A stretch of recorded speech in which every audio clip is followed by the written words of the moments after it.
오늘 우리가 함께 볼 말씀은 야고보서 3장 1절에서 12절까지 말씀입니다. 야고보서 3장 1절에서 12절까지 말씀입니다. 우리 함께 합독하도록 하겠습니다. 내 형제들아, 너희는 선생된 우리가 더 큰 심판을 받을 줄 알고 선생이 많이 되지 말라. 우리가 다 실수가 많으니 만일 말에 실수가 없는 자라면 곧 온전한 사람이라. 능히 온 몸도 굴레 씌우리라. 말에 입에 재갈 물리는 것은 우리에게 순종하게 하려고 그 온 몸을 제어하는 것이라. 또 배를 보라. 그렇게 크고 광풍에 밀려가는 것들을 지극히 작은 키로써 사공의 뜻대로 운행하나니 이와 같이 혀도 작은 지체로 돼 큰 것을 자랑하도다. 보라, 얼마나 작은 불이 얼마나 많은 나무를 태우는가. 혀는 곧 불이요 불의의 세계라. 혀는 우리 지체 중에서 온 몸을 더럽히고 삶의 수레바퀴를 불사르나니 그 사르는 것이 지옥불에서 나느니라. 여러 종류의 짐승과 새와 벌레와 바다의 생물은 다 사람이 길들일 수 있고 길들여 왔거니와 혀는 능히 길들일 사람이 없나니 쉬지 아니하는 낙이요 죽이는 독이 가득한 것이라. 이것으로 우리가 주 아버지를 찬송하고 또 이것으로 하나님의 형상대로 지음을 받은 사람을 저주하나니 한 입에서 찬송과 저주가 나오는도다. 내 형제들아, 이것이 마땅하지 아니하니라. 샘이 한 구멍으로 어찌 단물과 쓴물을 내겠느냐. 내 형제들아, 어찌 무화과 나무가 감람 열매를 포도나무가 무화과를 맺겠느냐. 이와 같이 짠물이 단물을 내지 못하느니라. 아멘.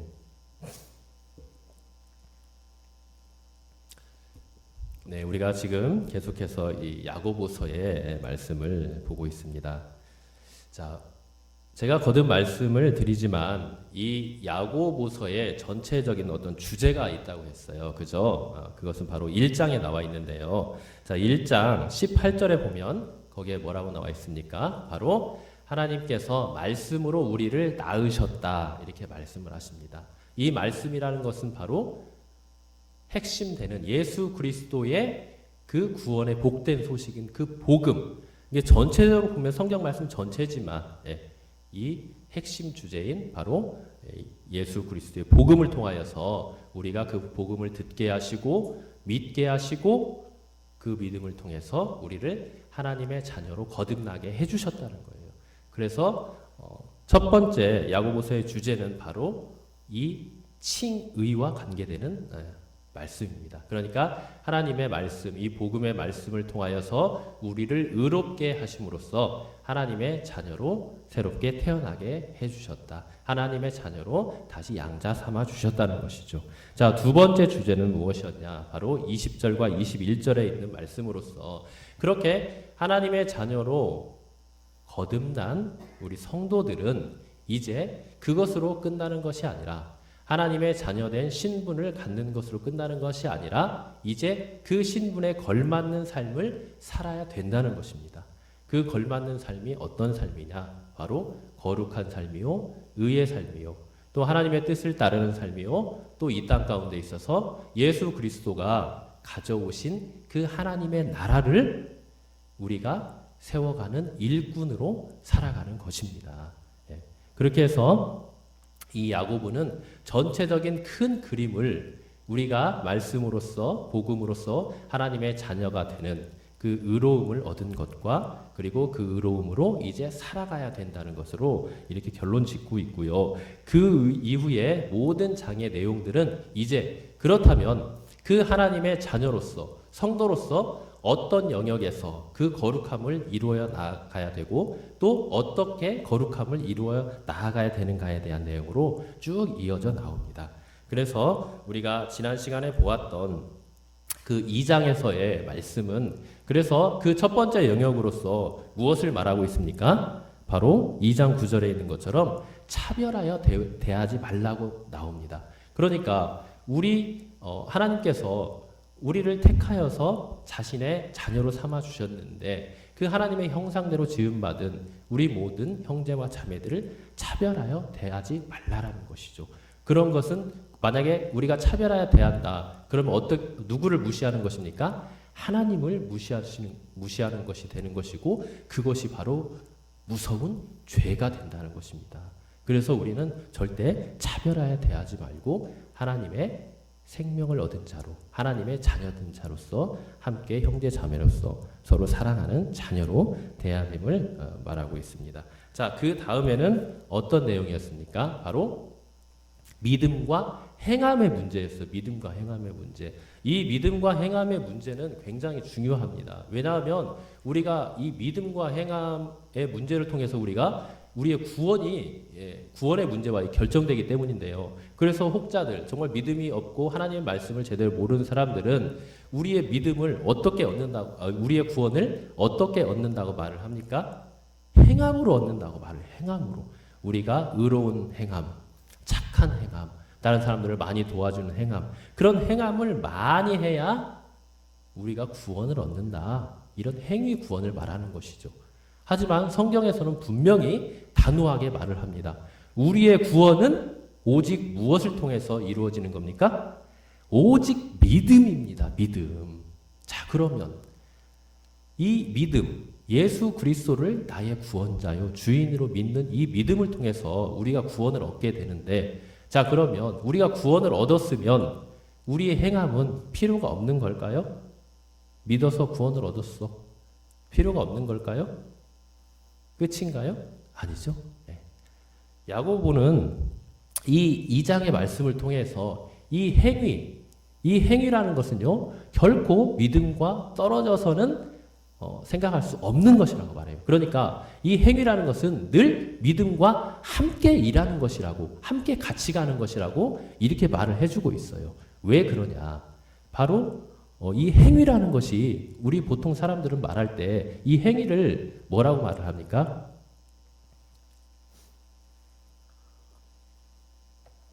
그냥 단순하게 자기들의 생각과 자기 뜻대로 밀고 나가면 그것을 행위라고 말을 해요. 보통 사람들은. 그죠? 네. 그래서 막 정말 추진력이 강한 사람들이 있죠. 그런 사람들을 보고 저 사람은 참 행위, 그 추진력이 굉장히 강한 사람이야. 의지가 강한 사람이야. 이렇게 말을 하는데, 이 야고보가 말하는, 또 성경에서 말하는 이 행위라는 것은요, 그런 것이 아닙니다. 그 행위의 기준과 근거가 우리의 생각과 판단이 아니에요. 뭐라고 말을 합니까? 바로 하나님의 말씀이라고 말을 하고 있습니다. 그러니까 야고보가 우리가 믿는 그리스도인들이 행위를 한다는 것은요, 행위의 열매가 있는다는 것은 그냥 우리의 생각과 뜻대로 하는 것이 아니라 하나님의 말씀, 그 언약의 말씀에 온전히 순종하여 반응하는 것을 바로 이 행위라고 하는 거예요. 결과라고 하는 거예요.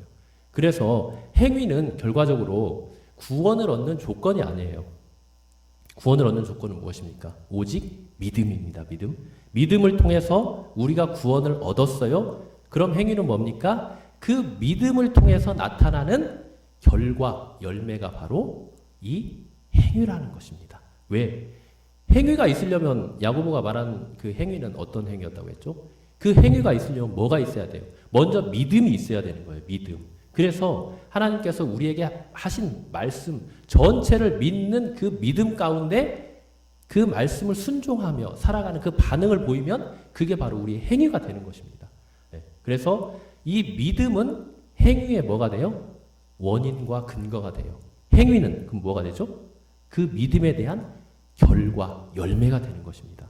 그래서 야고보는 이 믿음과 행위는 절대 떨어져서 있을 수 없고 늘 함께 같이 간다, 같이 일한다, 이런 표현을 쓰는 것입니다. 그래서 우리가 천주교에서는 그래요. 천주교나 다른 행위 구원을 주장하는 곳에서는 이 행위가 반드시 구원의 조건이 됩니다. 구원의 조건. 그래서 천주교에서도 예수님을 안 믿는 건 아니에요. 그들도 예수 그리스도를 나의 구원자요 주인으로 믿습니다. 그런데 뭐가 더해지는 거예요? 행위가 더해지는 거예요. 행위가. 구원의 조건은 행위가 더해지는 거예요. 그래서 행위가 부족하다. 우리가 이 땅에서 온전히 거룩하게 살지 못한다. 그럼 어떻게 되는 거예요? 죽어서 연옥에 가는 거예요. 그래서 거기서 다 죄값을 또 다 치러야 돼요. 막 그런 막 논리가 있어요. 자, 그러나 우리 이 개신교는 어떻습니까? 그 모든 우리가 연약하고 죄성으로 인해서 이룰 수 없는 그 모든 것들을 누가 이뤘다고 믿는 거예요? 예수 그리스도가 이뤘다고 믿는 겁니다. 그리고 실제적으로 십자가에서 그것을 다 이루어 주셨고요. 자, 그렇다면 그 예수님께서 우리를 대신해서 그 모든 의로움과 거룩함을 이루신 것이 내 것이 되기 위해서는 우리에게 뭐가 필요하다는 거예요? 바로 믿음이 필요하다는 거죠. 그래서 믿음으로만, 오직 믿음으로만 우리가 구원을 얻을 수 있다. 이렇게 말을 하는 것입니다. 그래서 구원에 있어서 유일한 조건은 바로 이 예수 그리스도를 믿는 믿음밖에는 없는 것입니다. 그렇게 해서 야고보는 이제 2장 마지막 그 단락을 이렇게 믿음과 행위와의 관계를 말함으로써 우리가 이 거룩함을 이루어 나아가야 될 때 어떻게 거룩함을 이루어 나가야 되냐? 결국은 무엇으로 이루어 나가야 된다는 거예요? 이 믿음을 통해서 이 거룩함을 이루어 나아가야 된다. 그렇게 말을 하고 있습니다. 자, 그러면서 이제 오늘 3장으로 넘어와서는요, 이제 야고보가 어떤 그 문제를 꺼내냐, 바로 이 말의 문제를 꺼냅니다. 바로 이 혀의 문제를 꺼내요. 야고보는요, 우리가 아까 전체적으로 살펴봤던 이 거룩함을 이루는 이 영역에 대해서 지금 자신이 편지를 하고 있는 교회에 여러 가지를 얘기를 해요. 그래서 뭐 2장에서 말한 것처럼 차별하여 대하지 말라와 우리의 믿음과 행함의 관계, 그것을 시작으로 해서 이제 쭉 5장까지 해서 이제 쭉 이어가는데요. 오늘은 그래서 이 3장에 나와 있는 이 말에 대해서 이제 드디어 이 문제를 이제 꺼냅니다. 그런데요, 우리가 살펴보면 다른 문제보다요, 이 말에 대한 이 문제에 대해서 야고보가 굉장히 강조하고 많이 언급한 것을 볼 수가 있어요. 다른 데는요, 그렇게 이렇게 내용이 많지가 않아요. 그런데 우리가 이 말에 대한 내용을 보면요, 3장 전체가 이 말에 대한 내용입니다. 그것뿐만 아니라 이미 1장에서 야고보는 얘기를 했어요. 1장 26절에 보면 거기 그렇게 나오죠. 누구든지 스스로 경건하다 생각하며 자기 혀를 제갈 물리지 아니하고 자기 마음을 속이면 이 사람의 경건은 헛것이라. 이미 이 말과 이 혀가 얼마나 중요한 것인가를 1장에서 언급을 합니다. 그리고 이게 너무나 중요하기 때문에 그냥 넘어가는 것이 아니라 3장에서 이제 길게 이거에 대해서 구체적으로 정확하게 설명을 해주고 있는 것이죠. 이렇게 말을 하는 것을 보면 이때 당시에 이 야고보가 보냈던 이 교회에 이런 말에 대한 문제가 굉장히 많았던 것을 볼 수 있습니다.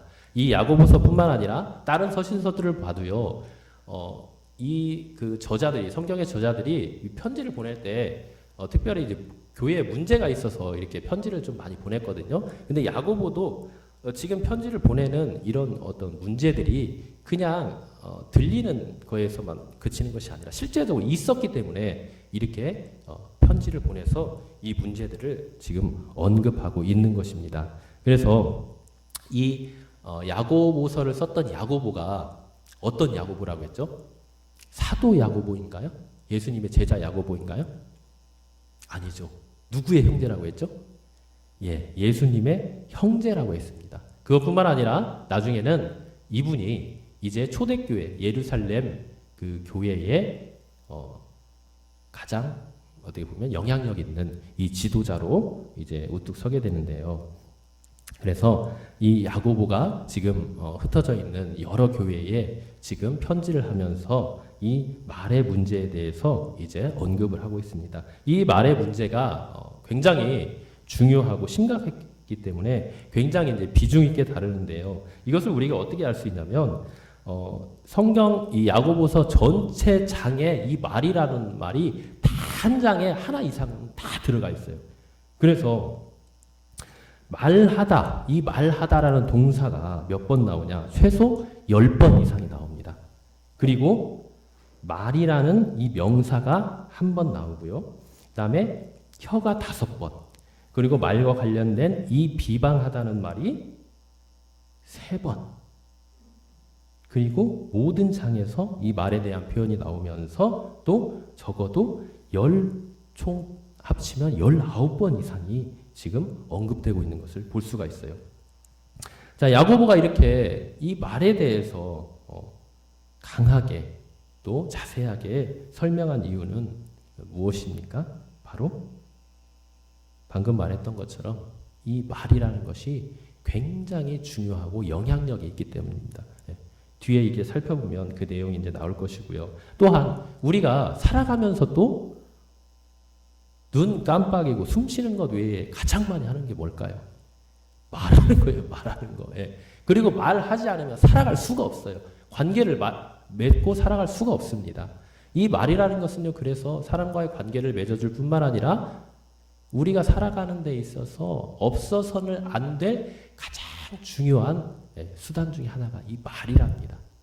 그렇기 때문에 이 말은요, 일반적인 의미로 볼 때나 또는 이렇게 성경적인 의미로 볼 때나 굉장히 중요하고 굉장히 우리가 조심해야 될 부분이 이 말이 되는 것입니다. 자, 그런데 더 중요한 것은 무엇이냐? 바로 이 말이라는 게요, 그냥 우리가 공기 중으로 전파되는 그 파장, 이런 소리로 끝나는 게 아니라는 거예요. 그것은 바로 우리의 무엇과 관련된다? 경건과 예배와 관련이 된다는 거예요. 아까 1장 26절에서도 봤죠? 거기에 뭐라고 나옵니까? 1장 26절에 누구든지 경건하되 생각하며 자기 혀를 재갈 물리지 아니하고 자기의 마음을 속이면 이 사람은 경건을 헛되니라. 그러니까 우리 혀를 제어하고 절제하는 것이 무엇과 관련이 있다는 것입니까? 우리의 거룩, 우리의 경건과 관련이 있다는 거예요.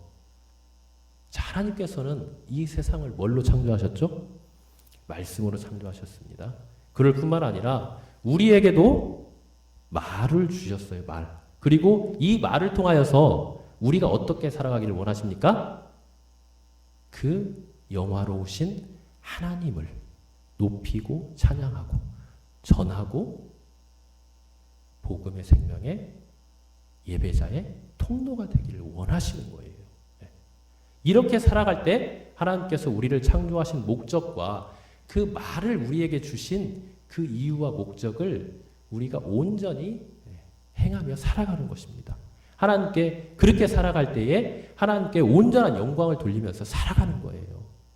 그렇기 때문에 지금 26절에서 1장 26절에서 이 경건과 우리의 혀, 말 이에 대해서 연관을 지으며 우리에게 말을 하고 있는 것입니다. 자, 그래서 우리가 이제 1절을 보면요.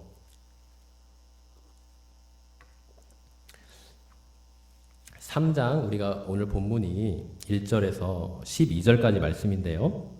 자, 1절은 어떻게 시작하죠? 이제 끝에 보면은 선생이 많이 되지 말라 이렇게 시작을 합니다. 말라, 하지 말라.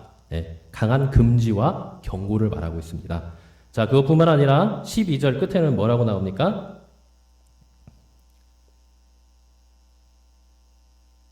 못하느니라. 그죠? 못하느니라.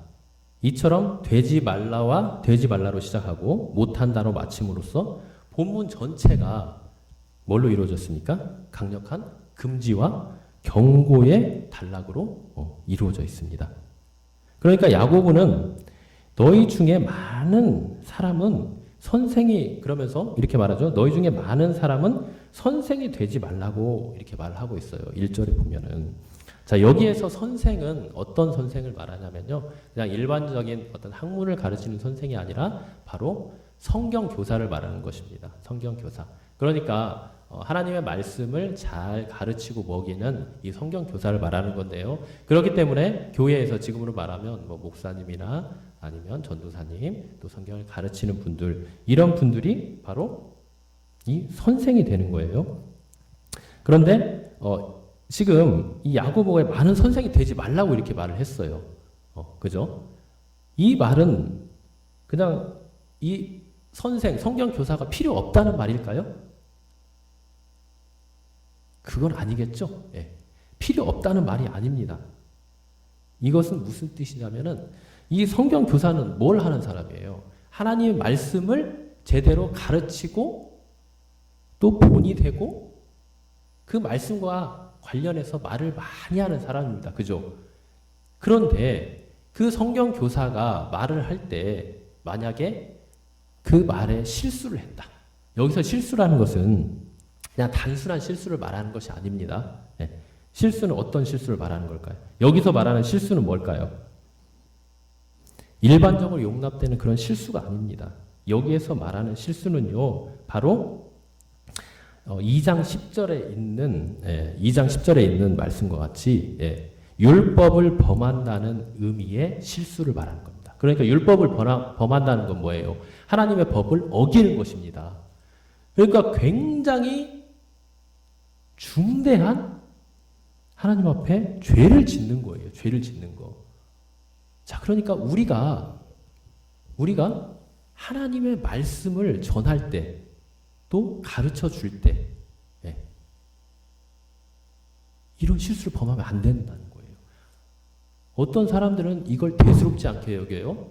내가 복음을 전할 때, 또는 내가 하나님의 말씀을 알려줄 때, 그냥 대충 말해요. 내가 그냥 알고 있는 얄팍한 지식으로 말을 하는데요. 이거는 하나님 앞에 정말 큰 실수인 범죄하는 것 같다는 거예요. 범죄하는 거. 그래서 우리가 이 교회에서 성경 말씀을 배웁니다. 제자 훈련하고요. 또 여러 교리도 배우고요. 많이 배워요. 그 배워야 되는 이유가 뭡니까? 물론 자기 자신에게 유익이 있기 때문이에요. 왜? 하나님의 말씀, 생명의 말씀이기 때문에. 먼저 나를 위해서 배우지만 우리 그리스도인들은 여기에서 끝나는 사람들이 아닙니다. 뭐가 돼야 돼요? 일꾼이 돼야 돼요. 말씀의 통로가 돼야 돼요. 하나님의 생명의 말씀을 받아들였으면 그 말씀을 흘려보내는 통로가 되어야 된다는 거예요. 자, 그런데 이렇게 하나님의 말씀을 흘려보낼 때 우리가 알고 있는 얄팍한 지식이나 잘못 알고 있는 지식으로 가르친다? 이건 뭐가 된다는 거예요? 엄청난 하나님 앞에 범죄가 된다는 거예요. 그러니까 우리가 하나님 말씀을 제대로 배워야 돼요. 제대로 배워야 돼. 여러분들이 큐티 하죠? 하나님 말씀, 성경 말씀 늘 묵상하고 읽고 기도합니다. 큐티 굉장히 중요해요. 그런데요, 큐티 그 자체보다 더 중요한 게 있어요. 그게 뭐예요? 큐티하며 하나님의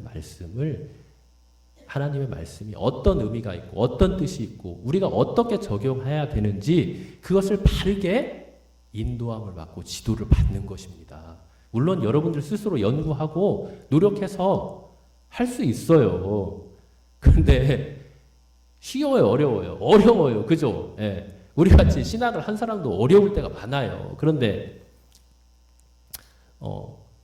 그냥 혼자 스스로 막 연구한다고 이게 그렇게 쉽게 되는 게 아닙니다. 그리고 너무 시간이 오래 걸려요. 하나님께서 우리에게 지름길을 주셨잖아요. 우리에게 쉽게 갈 수 있는 길을 주셨어요. 먼저는 하나님 자신이 이 땅에 오셔서 예수 그리스도, 그 하나님 자신이 예수 그리스도로 이 땅에 오셔서 우리에게 가르치시고 전파하셨잖아요. 하나님의 말씀, 그 복음을 전파하셔서 우리에게 알려주셨잖아요. 그것뿐만 아니라 그 복음을 받은 우리가 이제 목회자나 여러 교사들을 세워서 그 또 복음을, 말씀을 우리가 배우고 또 여러분들이 함께 나눌 수 있도록 해주셨잖아요. 그죠? 이렇게 실은 지름길이 있는데 왜 그렇게 안 하시는지 잘 모르겠어요. 여러 가지 힘든 점들이 있겠죠.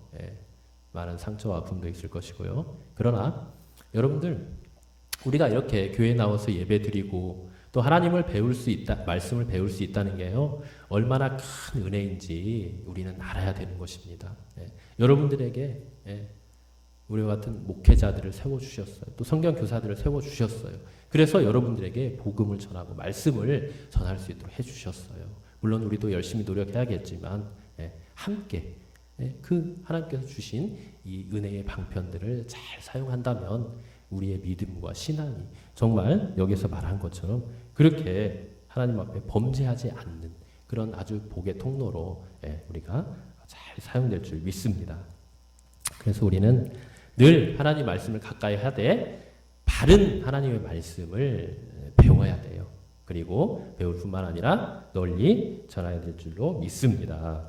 그래서 이 야고보는 그래서 이 선생이 되지 말라고 했어요. 많이 되지 말라고 했어요. 많이 되지 말라. 내가 정말 선생이 되어서 그 하나님 말씀을 게을리하고 그 하나님 말씀을 제대로 전하지 못하고 정말 소경이 구덩이로 인도하는 것 같은 그런 삶을 살 것 같으면 아예 선생이 되지 말고 그저 잘 배워서 그렇게 가라. 이제 그런 의미가 되겠죠. 그래서 하나님은 그런 사람에게는 무엇이 임한다고 했습니까? 더 큰 심판이 임한다. 이렇게 심판. 정말 무서운 말입니다, 여러분. 더 큰 심판이 있습니다. 네. 그래서 우리는 이 말의 중요성에 대해서 이렇게 이 야고보는 이 선생이라는 예를 들으면서 또 이렇게 말을 해주고 있습니다. 자, 그러면서 이제 야고보가 이 말로 범죄하지 않는 사람은 그래서 어떤 사람이라고 합니까? 바로 온전한 사람이라고 말을 해주고 있어요. 온전한 사람. 자, 온전한 믿음이 무엇에 의해서 확증이 되죠? 바로 우리의 행위를 통해서 확증이 됩니다. 그게 바로 2장의 내용이었어요. 그러나 온전한 사람은 또 무엇으로 온전한 사람이 이 사람이 온전한 사람이다. 하나님 앞에 온전한 사람이라는 것이 거룩한 사람에게 확증이 됩니까? 바로 자기의 말로 확증이 된다는 것입니다. 그래서 사람이 온전한지 아닌지를 판단하는 그 기준은 그 사람의 말이 되는 것입니다. 말이 사람의 온전함을 판단하는 기준이요, 표준이 되는 것입니다. 그것뿐만 아니라 말은 우리의 신앙 인격을 또 판단하는 기준이 됩니다. 우리가 하는 말을 통해서 이 사람의 신앙이 지금 어떻구나, 어느 정도이고 또 얼마나 잘못했고 또 이 사람이 어느 정도까지 성숙한 사람이구나, 그 신앙 인격을 우리가 알 수 있어요. 그만큼 이 말이라는 건 또 굉장히 중요하다고 볼 수 있습니다. 그래서 이 말로 죄를 범죄하지 않는 사람은 결국 자신의 온몸도 뭐 한다고 했습니까? 굴레 씌울 수 있는 능력이 있다고 이렇게 말을 하는 것입니다. 자, 굴레 씌운다는 것은 무엇일까요? 굴레 씌운다. 이 말은 바로 곧비로, 말의 입에 재갈을 물리고 곧비로 이끈다는 뜻으로 이 제어한다 또는 통제한다 이런 의미가 있어요. 그러니까 이 말에 온전한 사람은 결국 어떤 사람입니까? 그 사람의 행동뿐만 아니라 그 사람의 인격, 그 모든 것에 절제하고 통제할 수 있다는 사람이에요. 그것이 무엇으로 나타난다? 말로 나타난다는 거예요. 말로. 그러니까 우리가 주위 사람들을 보면은 알 수가 있죠. 말 한마디에 딱 들어보면 알 수가 있죠. 이 사람의 인격이 어떤가, 이 사람의 신앙이 어떤가, 또 이 사람의 행동이 얼마나 인격적이고 신앙적으로 잘 절제되고 원숙한 삶을 살아가고 있는가. 무엇으로 나타나는 것입니까? 바로 말로 나타난다는 거예요. 그래서 말로 통제한다. 이 굴레를 씌운다는 말, 이 굴레를 잘 씌운다는 말은, 그래서 잘 씌우는 사람은 결국 우리의 입술을 잘 절제하고 통제하여서 정말 하나님이 기뻐하시는 삶을 살아갈 수 있다는 것을 보여주는 것이죠. 그래서 이 사실을 확증하기 위해서 야고보는 이제 두 가지 예를 들어서 말을 합니다. 그 첫 번째가 바로 말과 재갈에 대해서 말을 하고 있어요. 자, 말이라는 것이 무엇입니까? 여기서 말은 동물 그 말을 말하는 거예요. 이 말은 어때요? 힘이 엄청 세죠. 그리고 그래서 무거운 사람이나 등을 쥐고 갈 수도 있고요. 거친 들판을 힘있게 달릴 수 있습니다. 옛날에 천리마라는 그 말도 있죠. 그처럼 말은 지금도 그렇지만 옛날 시대에 있어서 가장 힘이 세고 또 오래 달리고 어떤 끈기와 인내와 그런 어떤 상징으로 나온 동물이 바로 이 말입니다. 자, 그런데 사람은 그래서 이렇게 이제 이 말에 대해서 나오는데, 자, 그런데 이 말이 여러분들 길들여진 말은 괜찮은데 길들여지지 않은 말은 어떨까요? 그 길들여지지 않는 말은 길들이기가 얼마나 힘들겠습니까? 그죠? TV에서도 보면 나오잖아요. 이 야생말을 길들인다는 게요. 저도 그 TV에서 보니까 보통 힘든 게 아닙니다. 그런데 그렇게 힘이 세고 말을 듣지 않는, 절제되지 않고 통제되지 않는 그 말을 순한 양처럼 절제시키고 길들이는 방법이 딱 한 가지가 나옵니다. 이게 바로 무엇입니까? 재갈이라는 거예요. 재갈. 이 재갈을 통해서 그렇게 힘이 세고 그렇게 길들여지지 않는 말이 길들여지고 순한 양과 같이 되는 그 놀라운 일이 일어나는 것입니다. 자, 그리고 그 다음에 또 예를 든 게 무엇입니까? 배와 그 배에 달려있는 키의 문제입니다. 키라는 게 무엇입니까, 여러분들? 키라는 것은 배 맨 뒤쪽 아래에 보면은 그 조종하는 게 있어요. 그죠? 이렇게 딱 돌리면 그 키가 이렇게 왔다 갔다 하면서 배의 방향을 결정합니다. 배의 방향. 그래서 이 키는 아무리 폭풍이 몰아치고 또 파도가 심해도요, 이 키 하나만 있으면 제대로 된 방향과 길을 따라 갈 수 있는 것입니다. 그죠? 자, 오늘날과 같이, 오늘 같은 세상이면 무엇을 들어서 야고보가 설명을 했을까요? 아마 자동차나 비행기의 이 핸들을 가지고 아마 말을 했을 거예요. 그죠? 이 핸들 얼마나 작은 것입니다. 작은 것입니까? 근데 그 핸들이 없으면 어떻게 돼요? 뭐 아예 운전 자체를 할 수가 없죠. 그리고 자기 마음대로 자동차가 움직이게 되는 것이죠. 그런데 야고보가 지금 이 말의 재갈과 배의 키에 대해서 말을 하면서 뭐에 대해서 말을 하고자 이렇게 하냐면 바로 사람의 혀가 이와 똑같다는 것을 지금 말을 해주고 있습니다. 자, 키, 배의 키와 그리고 말의 재갈, 소로 말하면 코를 뜯는 그 있죠. 콧뚜레 그런 거. 그게 여러분들 보면은 얼마나 작습니까? 그죠? 배가 몇 톤, 막 몇만 톤 되는데 그 키는 얼마나요? 그냥 겨우 요만해. 그리고 말의 재갈도 겨우 뭐 요만합니다. 이 작은 것이 결국 무엇을 통제합니까? 그 크고 힘센 말과 배를 통제하고 있는 거예요. 그와 마찬가지로 우리 혀도 그렇다는 것입니다. 우리 혀가 몇치 혀라고 합니까? 세치 혀라고 하죠. 세치 혀. 그렇게 작은 혀인데 이 혀 하나 때문에 우리가 죽고 산다는 거예요. 이 혀가 그만큼 중요한 역할을 한다는 것입니다. 그 배의 키로 인하여서 자신이 가고자 하는 그 방향으로 제대로 가고 또 그 말을 자신이 의도하는 대로 제대로 길들이는 것처럼 이 사람의 혀도 막강한 그런 영향력, 힘, 그런 세력이 있기 때문에 이 사람의 혀가 그만큼 중요하고 이 혀를 잘 다스려야 한다 하는 것입니다. 그래서 이 혀는요, 온 몸에 영향을 줍니다. 이 몸이라는 것은요, 단순히 그냥 우리의 몸을 말하는 것이 아니라요, 우리의 전 생애, 우리의 생각과 또 우리의 말과 또 우리의 전 삶을 말한다고 볼 수가 있어요. 그러니까 이 말에 의해서 우리의 전 인생이 달려있다는 것입니다. 이 말에 의해서. 이 말 한마디, 잘하고 잘못하냐에서 나뿐만 아니라 나와 내가 속해 있는 공동체, 또 나와 관계하고 있는 많은 사람들에게 이 말에 엄청난 영향력이 미친다는 거죠. 그만큼 이 혀는 굉장히 작지만 중요하고 그만큼의 힘과 영향력이 있다고 볼 수가 있습니다. 그래서 이 야고보는 이 작은 혀가 우리 몸을 주장한다. 우리의 전생을 지배하고 다스린다고 이렇게 말을 하고 있는 것입니다. 그래서 이처럼 혀는 몸에서 아주 작은 부분이지만 그 세력은 굉장히 강해서요, 온몸을 지배하고 또 이 혀의 세력이라는 말은 곧 우리가 하는 말의 이 힘을 의미하는 건데요. 우리가 매일 수도 없이 쏟아내는 이 말의 세력이 굉장히 세고 또 그 영향력이 크다고 할 수 있습니다. 그래서 야고보는 또 그에 대한 이 혀의 영향력과 힘에 대해서 강조하기 위해서 또 비유를 하나 듭니다. 어떤 비유를 듭니까? 불에 대해서 이제 이 비유를 듭니다. 그래서 이 5절에 보면은 그렇게 나와 있죠.